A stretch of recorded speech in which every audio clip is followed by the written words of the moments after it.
Hi everybody, Darren Eliot with a special edition, pre-draft edition of the Forecheck, and joined by the authority himself, Art Regner, as in the Red and White Authority, Ken Daniels, Fox Sports Detroit, my colleague over there when we cover the Red Wings games, the voice of the Detroit Red Wings, and four-time Stanley Cup champion Kris Draper, assistant to the general manager. And Drapes, we're going to start with you. Lots of picks this draft.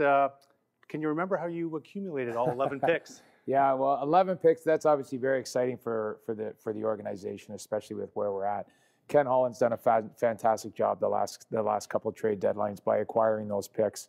So this year we're going in, obviously we have our first pick at 6.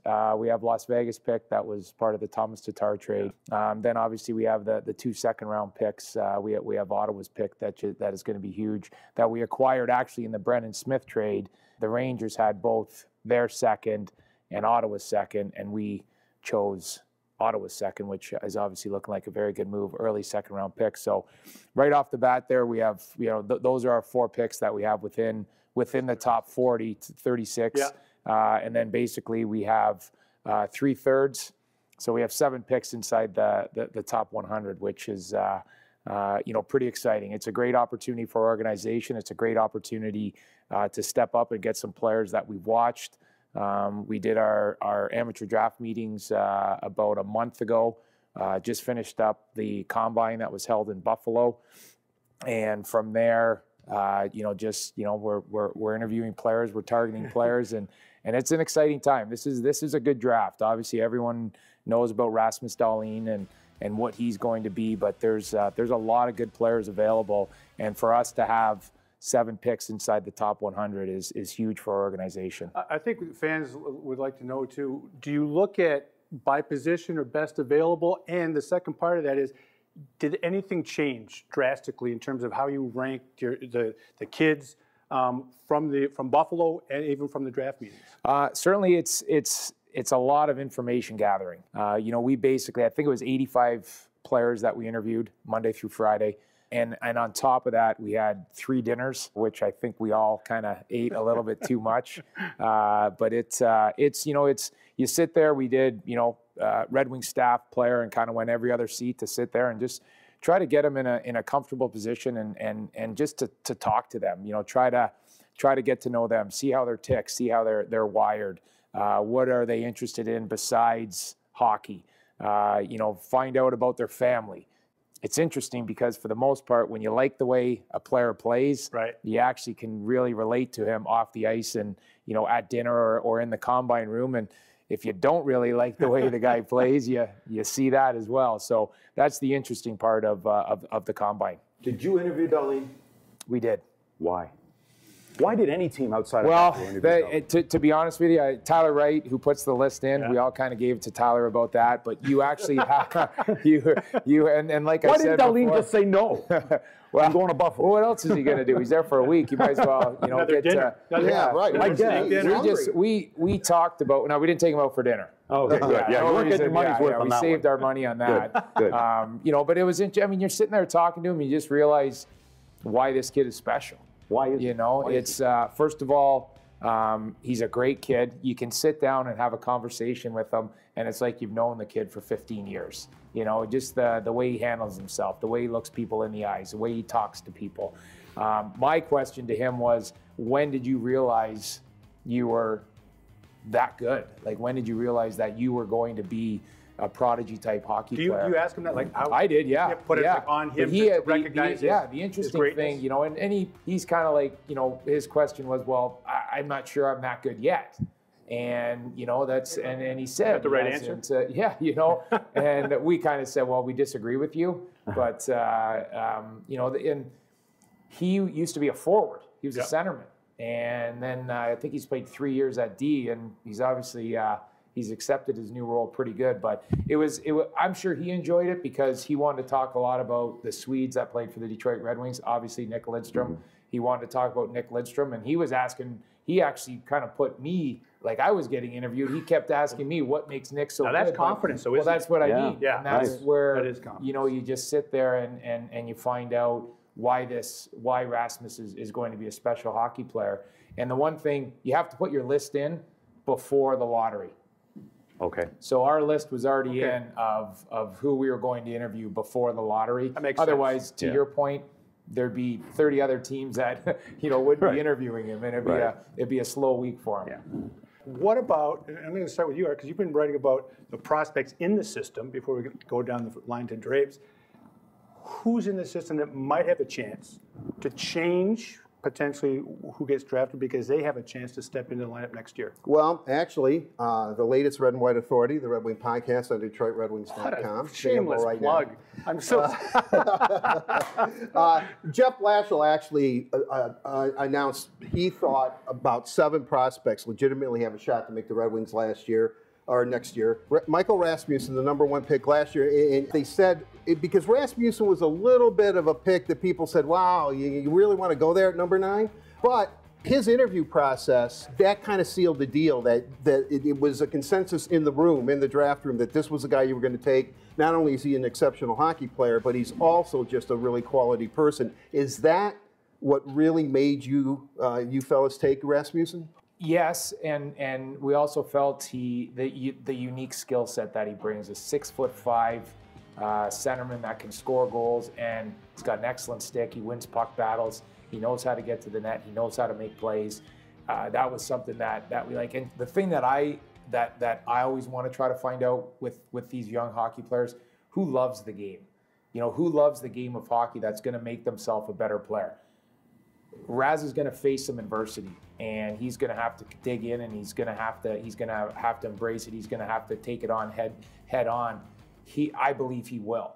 And those are the type of players that you want to get into your system and you want to get into your organization. And then on top of that, I know you talked about people kind of said, maybe they took him too high.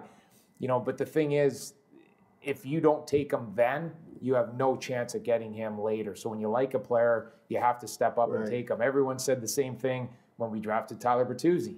It's like, the Red Wings went off the board. He was rated like 200 or something. Right, yeah, it was like he got him in the 5th round. Yeah. He was off the board. Do you think, the people that walk into Little Caesar Arena right now, do you think they're reading that? Do they think they care? They're glad that he's a Detroit Red Wing. So it's a fine line of how it goes. When you have a player that you like and you identify a player that you like, you have to step up and take him. And to me, the thing that why Dylan Larkin is going to continue to be a great hockey player is because of the passion and love he has for the game. Well, I'm going to jump in right there because you talk about, now Bertuzzi was a 2nd-round pick and he was rated. How much of that on-the-floor intel changes things because that somebody else, he's not lasting to the 5th round. I mean, so everyone talks about this, this player is going here other than Rasmus Dahlin. It changes. It's more fluid than people give it credit for, isn't it? The whole draft process. What's your list look like when you have exactly. that? It changes so we constantly. I mean, to be honest, actually, when you make your top 30, maybe top 35, and you walk in on draft day, that's it. You can't. Because we want to take emotion out of it. Right. Because if all of a sudden you're sitting there and things kind of start happening, and you might. We're we're going in the Tuesday before the draft. We're going to meet Tuesday, Wednesday, Thursday. Well, you've got 4 picks in that range you're talking about. So from there, we think out of our top 40, we're going to get 4 of those players that we really like. So if the scouts come in, you're having those meetings beforehand, and one guy likes him at 33, another one at 28, is it ultimately Tyler's decision to do that? Because you guys may not see them. You may see a guy twice. He may see him 8 times. Mm-hmm. Whose ultimate decision is it where you slot him on that list? Well, in the end, obviously, Tyler has a say. He's a director of amateur scouting, and Tyler just takes information. But the one thing, the scout that has seen the player play the most is the area scout. And that's where you just kind of go from information and information. Even from the combine, right up until the draft, we're going to do some follow-ups with some of the interviews that impressed us. Have they been in the gym every day? Are they skating? All the stuff that they tell us, we're going to follow up and see if they've actually done it. We could sit here, across from the table, and someone could tell, I have this, I'm going to do this, I'm going to do that. Well, we know who they're training with, we know the people they're around, and we're going to follow up with them to see if that's what they're doing. And for the most part, they will be. The resources that these young hockey players have is it's obviously very impressive. That's why the game's getting younger. That's why the game's getting faster. And some of these players sitting across from us, what's your plan? They think they're going to be in the NHL next year. And some of them will be. Well, getting back to other players that blasted that are in the system that could make it up front, he said Dom Turgeon, who was here a little bit last year, and also Evgeny Svechnikov. I think he has to take a next step, and then on the back end, Joe Hicketts, everybody likes, led the Red Wings in plus minus. Philip Hronek, who is probably, if I had to pick two, I'd say Hronek and Rasmussen probably have the best chance to be Red Wings next year, coming right out of camp. And there's Chalowski and Sulak. Yeah, Libor Sulak might be the guy who's really moving up the charts. Well, so those are the guys that are in the system. Let's get to the next phase and look at who's available in this draft. So you've followed it pretty closely. What are the names that have jumped out for you at the top? The top 10, if you will. Besides Dallin. Yeah, let's depth of knowledge. Dallin, we'll take him out of it, and then there's Svechnikov can be out of it. I don't think Philippe Zadina, who's a dynamic scorer, is going to fall that low. Quinn Hughes for sure. We saw at Michigan. Jeff Blashill had him at the World Championships. Noah Dobson and Evan Bouchard. Both big players, and if you look at their numbers, I mean, to me, Evan Bouchard, I've only seen him like 3 times, so I'm not where Kris Draper sits. But I see a 6'2" guy who's going to get bigger and bigger, who likes to model his game after a Drew Doughty. Okay, that's all right. He led the OHL defensemen in points. They traded half their team London because they're rebuilding, and then he's named captain, so he's got leadership. To me, I like size back there. You can look for Quinn Hughes, but when you look at Sarah Yarvi and other guys in the system, they're small defensemen. Hronek even? Yeah, great puck movers. You need puck movers, and the game's got to be quick. And I see how you get up the puck up the ice, and I watch Shea Theodore and see how he moves it and other guys. That's great, but I think you also need some size. It's interesting they to need me. trees on the back end. Okay, so in a draft like this, you can pretty much be sure that Bouchard, Dobson, these are players, they're going to be longtime NHLers. And so from that standpoint, I look at this draft with great intrigue from defense and then the center ice position later on where you guys end up drafting. So going back to you, Drapes, best available or how much of it is position specific in terms of what we need to retool? You know what? It's going to be interesting. There's no doubt about it. Noah Dobson just won the Memorial Cup. You look great doing it. You know, had a fantastic run. Yeah. We saw him. We all saw him throughout the playoffs. Right. He self-evaluated himself. He said, second round I wasn't very good.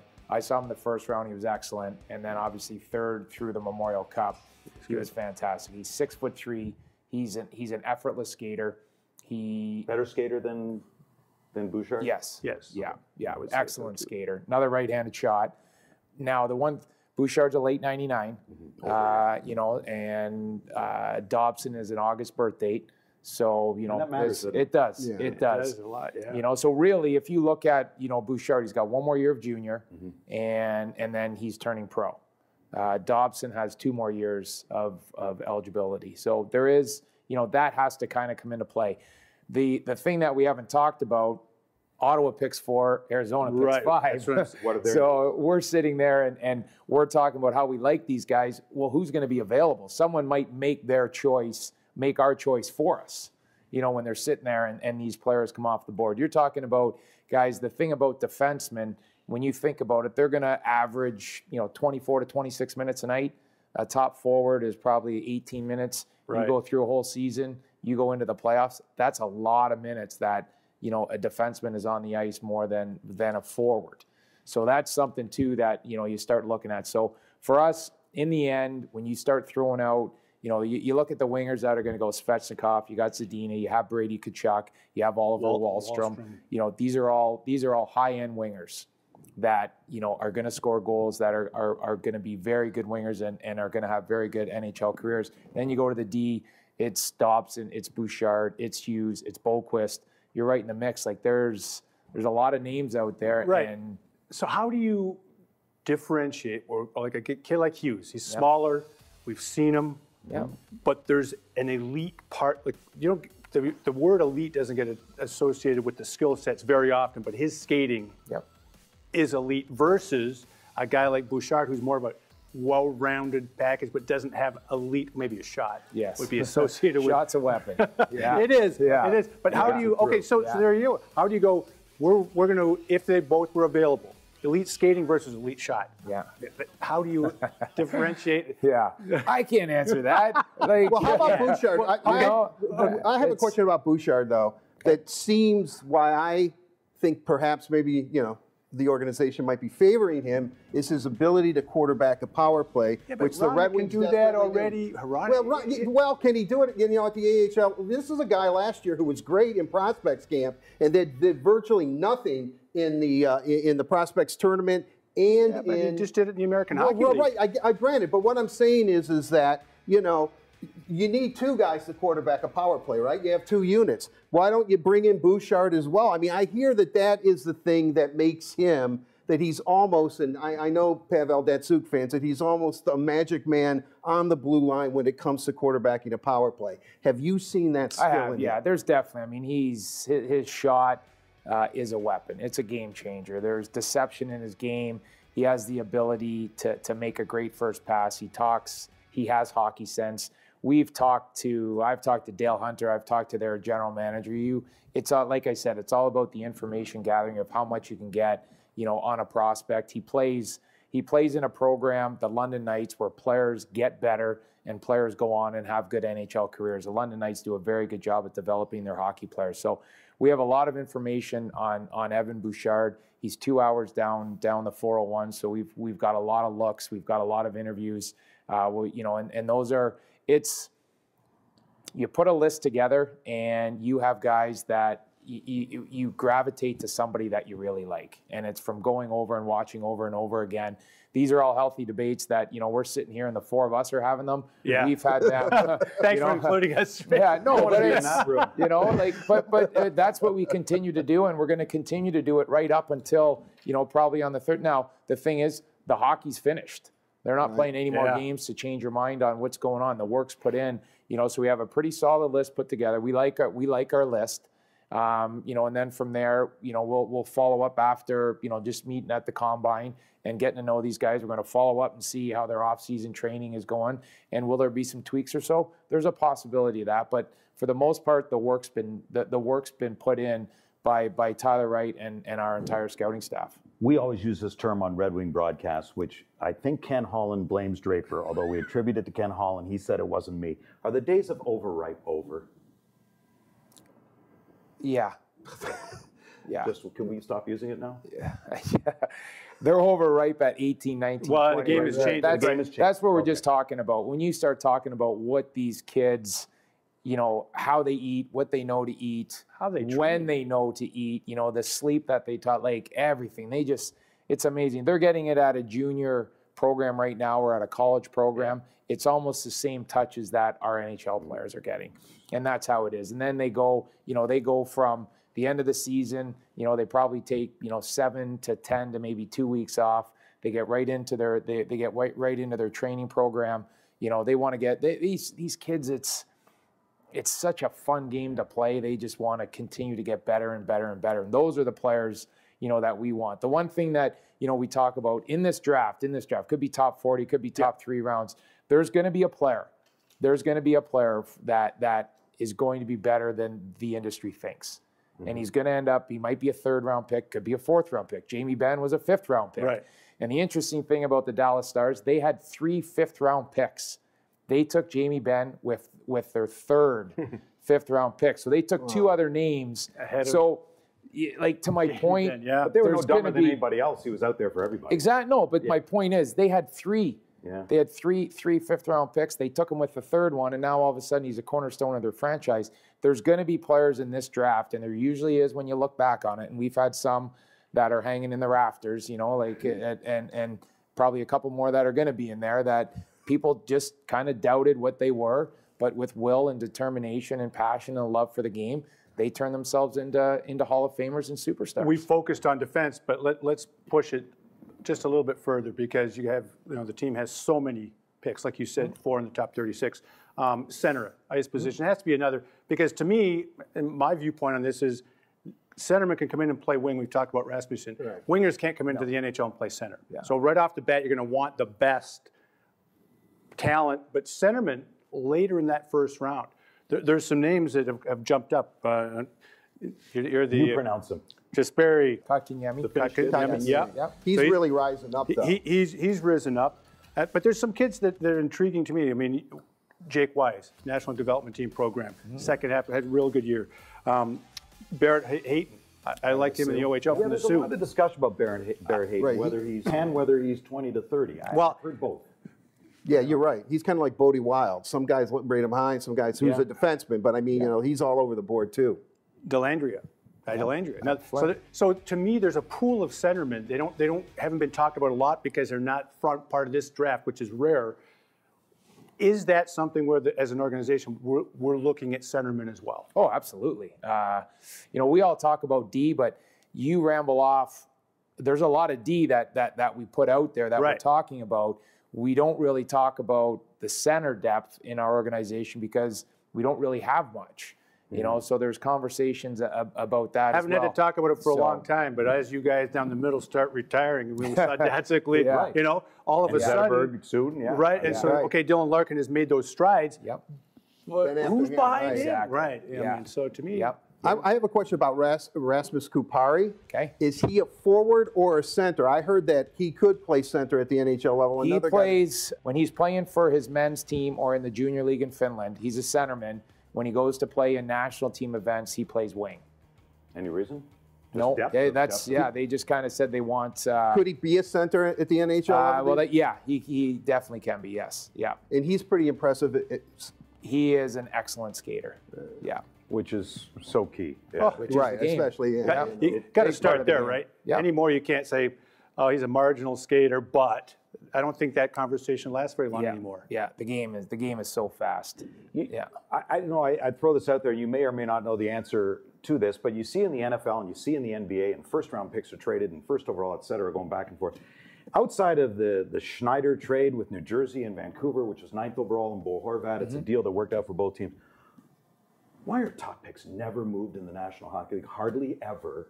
You don't see it. Is it the kicks at the can, or is it just there's a depth of talent? I don't know. You don't see a lot of first-round picks moved in the NHL. Yeah, not anymore. And obviously, we used to do a lot of that back in the day. Hard salary cap, maybe. You know, I mean, but of late, it doesn't. You know, it doesn't happen that often anymore.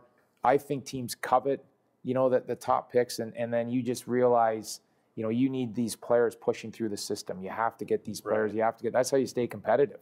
And the other thing is obviously when you do sign these picks, you know, for the first 3 years or 5 years, they're pretty cheap players.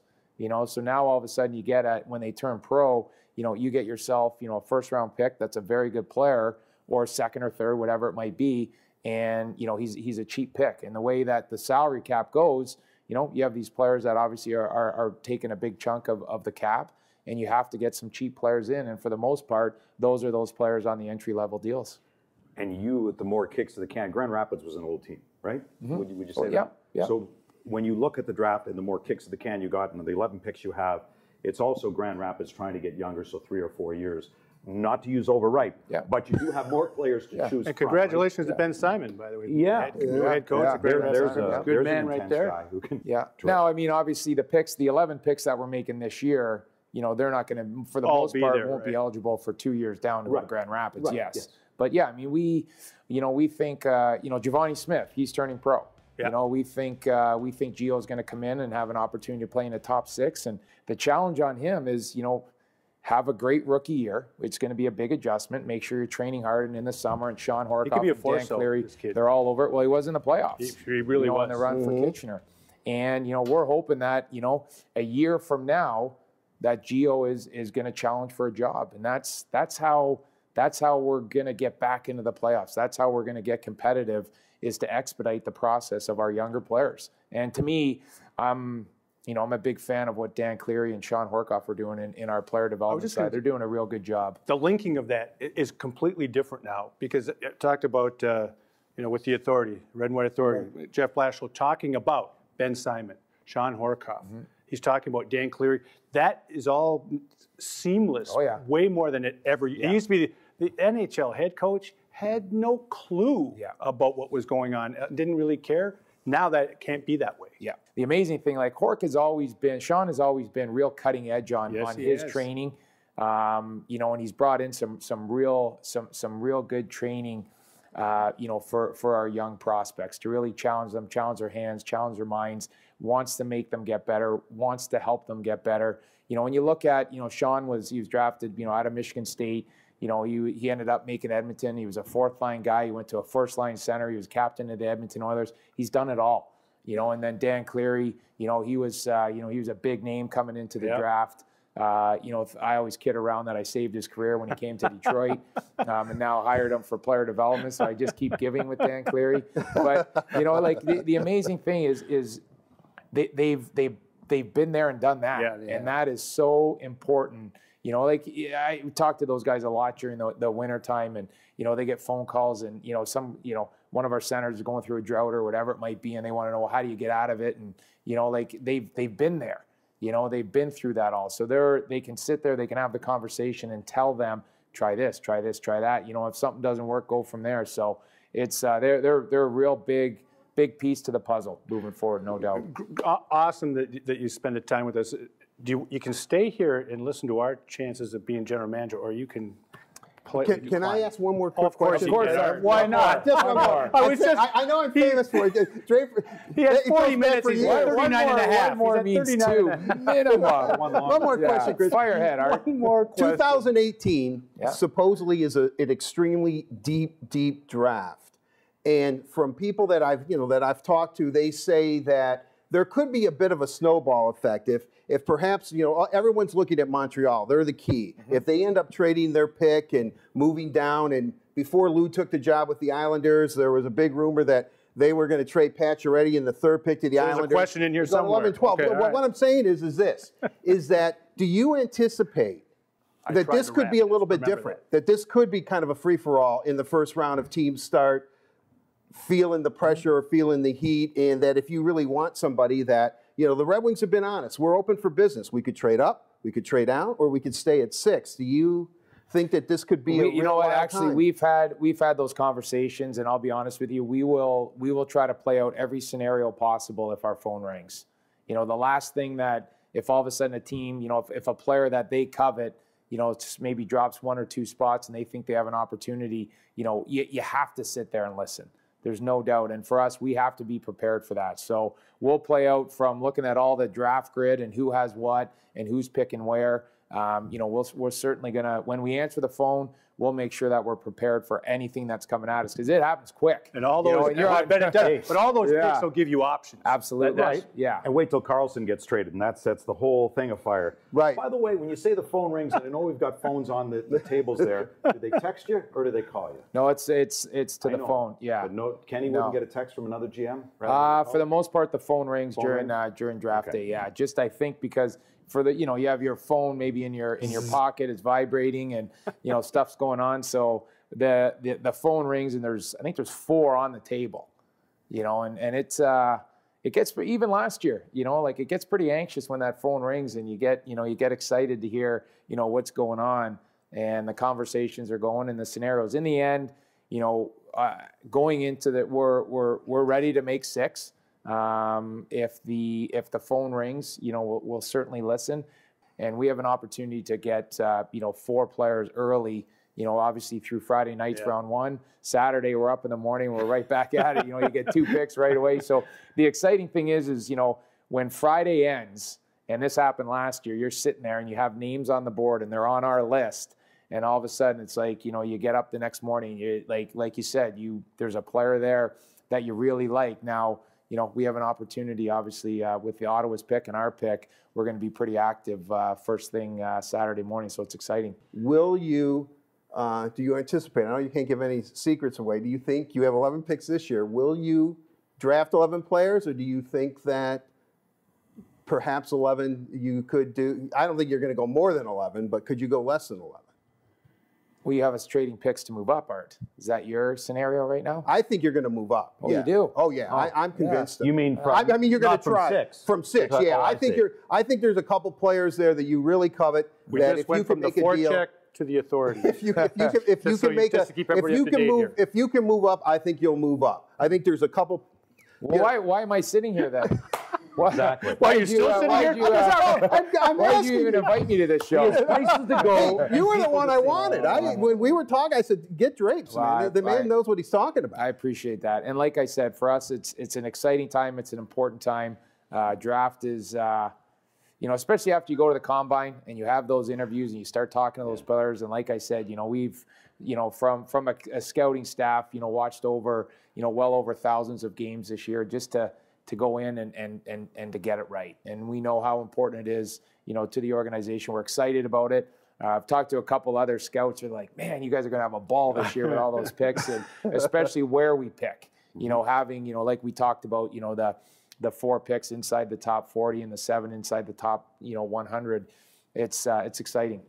Okay, I know he's got to go, but I got one more. Of all those kids you sat in on those interviews, good thing I'm in charge. Who was most like Kris Draper in attitude? There is a kid there, and I can't say his name. I don't want to say his name because then I'm going to let on of how much I like this kid. Most like Ozzy? I'll tell you. There's no way you can have a conversation with Ozzy for 25 minutes. I know. Yeah. You still can't have a conversation with him for 25 minutes. You can't. He's a squirrel and he's gone. They're, Who? Okay, will you tell me later who was most like you? Just so I can watch for down the road. Yes. Okay. Well, you want him to whisper it to you? Not later. You can tell the excitement, right? The excitement, the enthusiasm. Drapes, can't thank you enough for your time, the insight, and everybody's excited about this draft. Kris Draper, assistant to the general manager. Thanks for the insight. Thanks for your time. I appreciate it. Thanks for having me. I can talk hockey all day. Oh, I know that stuff. Yeah. We do. And Thank you. Thanks, Art. Thank you. You done? Well, one last thing. No, I'm done.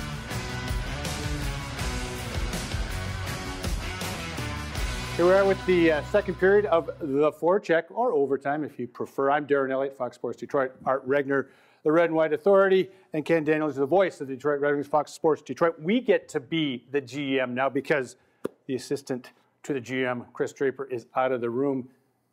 Now we get to tell you what we think will happen, should happen, all those kinds of things. Art, let's start with you. 6th overall pick. Who's it going to be? Well, if they stay at 6. You think they're going to move up higher than that? Or I think they're trying to move up. I really do. I think that to get, who do they want to get? Well, if it depending. See, Montreal's the key because no one knows what Bergevin's going to do. But is Donnie Waddell? What's Carolina going to do? Well, right. You're absolutely right. So that's true. Right? I mean, whatever their owner wants. It goes by what I'll tell you again. It goes by what Tyler Wright told me. People ask me what we're going to do at 6, and I tell them it depends on what the first 5 teams do. It's very fluid. So he doesn't know, but I'm saying that there's all kinds of rumors. Ottawa's probably going to stay at 4 now. There was talk that they were going to go to flip that in the Duchesne deal. They have to give Colorado a first-round draft choice. They're not missing on Jack Hughes a year from now.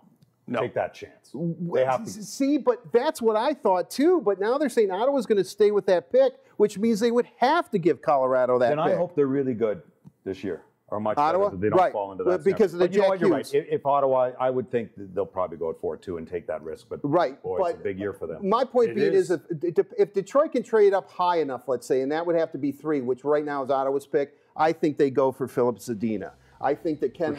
I really think that they think that he is. He's a dancer. He doesn't go straight up and down. He's creative. He moves this way. He has a terrific shot. If they trade up to maybe 4, which Ottawa's going to take or try to flip with Arizona, which no one knows what they're going to do, I think they want Evan Bouchard.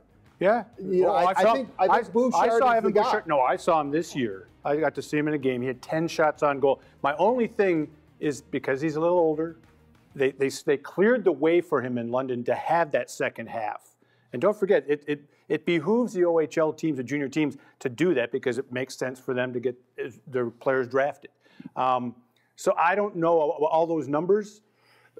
Were they inflated because he was given everything on a platter because they cleared out their roster a little bit? But isn't the OHL a better league than the Quebec League and the Western League? He put up really big numbers. I get that in for the sure. Best league. I go with that. And your point to Zadina and Montreal at 3rd, we know the Drouin situation did not work out well for them with Sergachev. Right. So that didn't go very well. However, Montreal is in desperate need of a centerman. Yes, the Finnish kid, and you could pronounce his name because I'll mess it up. I'm not in mid-season form yet. Niemi. So if they want a centerman, they're going. Zadina could fall on his own, forget moving up to 3. Right. Well, I would say that if Jesperi, the Finnish centerman, is there at 6, let's say, if everything, that they would take him. But I think a guy that's kind of under the Red radar. Wings would take a centerman over defenseman if he's still there. If Bouchard's gone.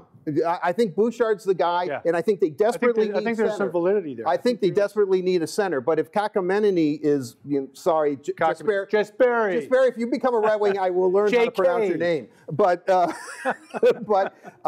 I think a guy that they are intrigued by, again, because he can shoot, is Oliver Wahlstrom. I mean, if there's a dark horse off-the-board candidate, I would say that he might be the guy because they need guys to score goals. He's probably outside of Zadina. He's maybe got the Zadina may be the there's Svechnikov too. Yeah, Svechnikov's legit. Take him out of the mix. Carolina has him, right? You don't want to run into the Zadina situation. They're not twins, but however, so we're not going there. We're taking Svechnikov out of the situation. Wahlstrom may be the purest elite scorer.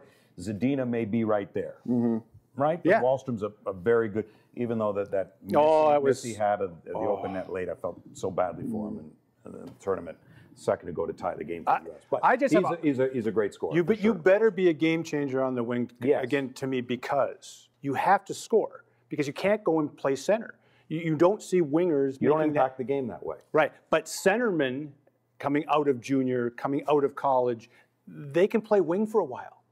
So to me, you always have that ability to slim down your priorities or your obligations at the NHL level if you're a centerman. Wingers, you better be a scorer and you better be elite coming out of junior because that's what you're going to play in the NHL. So outside of Zadina falling, the Red Wings are going for center or defenseman. I think you're absolutely so right. Too. I think I think that's what they would prefer. Yeah. But that's the top pick, and we're not even clear on it. Can you imagine? No wonder they're so excited. Yeah, they have like 4 picks in the first 36, and they're convinced they're going to get a good player. While we can sit here and play GM and say, "Oh, move up." More often than not, that doesn't work. Like, can you take if it's 34, wherever they are, or do you take that one, move with somebody you really like at 13, maybe give up a roster player and take one of their picks back a little later? I don't think they're going to do that because they want the kicks at the can. That's true. See, to me, I'm thinking you take a couple of those picks and you move up if you really liked, like the guys I liked.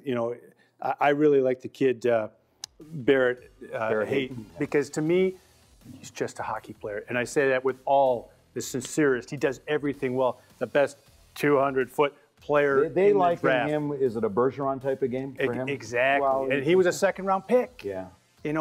So to me, if he's a kid that's ranked, say, 27, I've seen anywhere from 22 to 24, and you can take a 30 and one of your second-round picks or third-round picks I'm with you.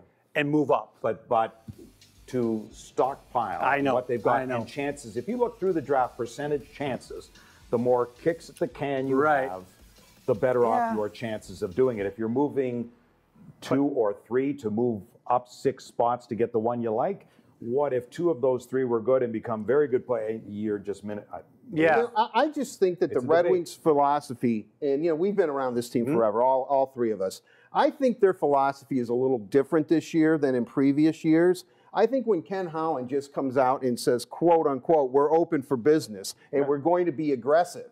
If they're going to try to trade up and hit a home run, because I think the Red Wings, and every team would want this. I mean, I'm being Captain Obvious here, but I think that the Red Wings want whomever they draft first, whether it is at 6 or up, or even if they trade down, they want that kid to be in the lineup next year, if at all possible, in Detroit, along with Rasmussen and along with Aronik and maybe somebody else. Then who are they moving out? Well, that's an interesting scenario. I was going to ask Drapes, but obviously you can't answer that. Right. You know what? All these kids are going to play. I want to know who's leaving. Look, I mean, they've got something in place because I'll tell you what. Yesterday, talking in the Red and White Authority podcast with Jeff Blashill, he said, this roster's wide open. I listened to it on the way down here. Right. He said it, and I was surprised. I read the transcript. Your follow-up would be, who are you moving out? Well, wait a second. My first question was to him, when I asked him that question was, Ken Holland says you're going to have 2 to 5 new different guys, and teams change every year. I said, and he prefers that they be young. I said, but are you hamstrung by your contracts where is that even possible? And he came right out and said yes.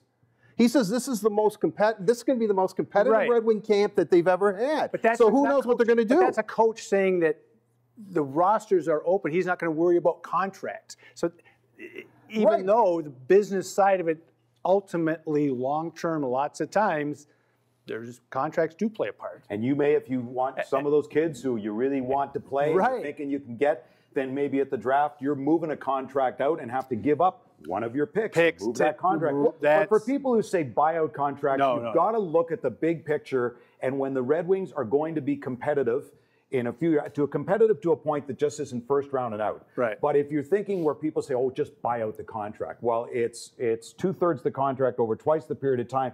You're going against the cap now in years where you're going to be competitive. Why you don't want to do that when you may not be in the position this year? Eat it, go with it, and let your prospects be another year from now. I look at the Red Wings at this point is that I think that we're going to be surprised come draft day. I really do, because I think that they're going to be aggressive. I take Ken Holland for his word. I've known him. We've all known him for over 20 years. I mean, he seems to be ready to do. It takes two to be. But you know, take a bad contract. They have 11 picks. You can only have 50 guys under contract. But so I mean, they had 11 last year. On the 11. Drape's talked about this. There are kids that are going to be drafted. They're going to go back and play in junior and in college. So there's no contract implication whatsoever. Well, no, I understand that. I understand what you're saying about that. But what I'm saying is that if you look at the like 7 2 years ago, 11 last year, if they go 11 this year, and then they have like 10 next year, I mean, that's a lot of players. You know, you can only have so many. So they're getting plenty of kicks at the can. So what I'm saying is at this point, I think if I'm the Red Wings, I'm looking at it and I'm going, hey, look, you know what? Let's try to trade up. Let's try to get the guy that we really, really want. Now, it may not happen, but if they're going to do it, this is the year to do it, especially in a draft that everyone considers one of the deepest in years. Yeah, I mean, they want a difference maker. They want a guy that they can, they want the next Yzerman on a building. You know, I mean, they're looking for that guy right now. They're looking for that. So that means you're going back to centerman again. Which So just to be clear on your point then. Yes. Your difference maker, Art, I don't think how many difference makers you're getting this year or next from 15 to 30. You might down the road and find that guy. Right. So you're talking about move up from 6 then. Yeah. Oh yeah. Top 5 pick. I just want to be clear on that, because your difference maker isn't coming in the next 2 years picking at 34. No. You might get lucky. You get a player. And according to the draft, everyone thinks that it's the top 3. Obviously, Rasmus is at Buffalo. It appears that Svechnikov is going to Carolina. And then 3 is the key. Because if the Red Wings can somehow, and I don't know if you get a 3, you get creative, right? Make it 2 or 3 teams, trade picks and all that. If they go to 3, I'm sure they're going to pick Zadina. Wow. Don't bet on Carolina not moving something. I know. Don't bet on Ottawa with the Carlson deal coming in here in a move, because Carolina, Skinner's been on the table for some time. One of their defensemen, and that is why this is exciting, not just because there's 11 picks with the Red Wings. It might change by the time you get to 6, based on what those teams are going to do. You have volatility in the top 5, that's a key like word, maybe volatility. That's we've never seen before, which makes an owner who wants to make an impact in Carolina. Oh, I know. And Bergevin, he needs to make a big impact in Montreal because of the mistakes he's made. He needs a redo, and it might be his last shot at it, all which will impact the Red Wings. Exciting times. You got I know you always have one more question. Well, I'm kind of curious. Do you think that, even though it was extraordinary circumstances, that the success of the Vegas Golden Knights has really, when you look around the fan bases around the league, has really put pressure on each individual organization? I keep reading stories about, the Maple Leafs. We haven't been in a final since '66, and here's this team in its first year. 67, don't we? Well, 67, right. But, so sorry. I knew you would know. Yep. It's been a long time. But do you think that that's kind of changed the dynamic where maybe, that organizations that were once conservative, kind of like the Red Wings, that maybe everyone's kind of thinking out of the box this year? They're trying to, and I'm sure there's pressures on GMs, and the owners will go to them and say, hey, look what this team did. Let's be honest. Vegas started with a clean slate. with no bad contracts other than those they wanted to take to rip other teams off and get more draft picks. Come 2020, if that's the year and no lockout that Seattle comes in, or 21, whatever it may be, they're going to get more GMs on the page that Ken Holland was, who had his list and said, take whom you want, and they took Tomas Nosek. Okay, fine, when others were available. They weren't making deals not to take this guy. Minnesota would love a redo.